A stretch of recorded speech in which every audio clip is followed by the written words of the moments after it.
জোন মৰা তিথিৰ আৰ্তনাদ। ঘিতমিতীয়া আন্ধাৰত গাঁওখন তীৰ বিৰাইছিল। উত্ৰাৱল মানুহবোৰৰ হাতৰ দাখৰবোৰে ৰক্তৰ লালসাত নাচিছিল।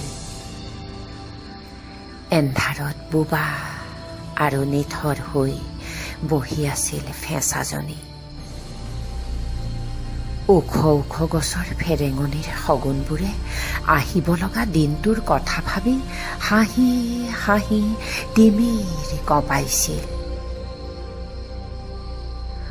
সিদিনা নদীৰ সিপাৰৰ মঙলতীৰ কৰিয়ে কৈছিল হেনো কিবা আশংকাৰ কথা।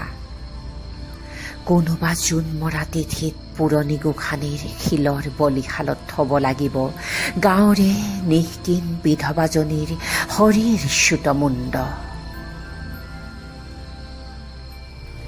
মঙলতীৰ কথা অন্ধ অনুকৰণ কৰা মানুহবোৰৰ বাবে শিলৰ ৰেখা। বন্য উল্লাসেৰে ৰাঙলী কৰিলে তাইৰ দেহা। দিনবোৰ বাগৰিল। বহু বছৰ হ'ল। গাঁও গুচি এদিন শ্মশান হ'ল। তথাপি আজিও প্ৰতিটো জোন মৰা তিথিত শুনো বলিশালৰ সি তিমিৰ কঁপোৱা কৰুণ চিঞৰ।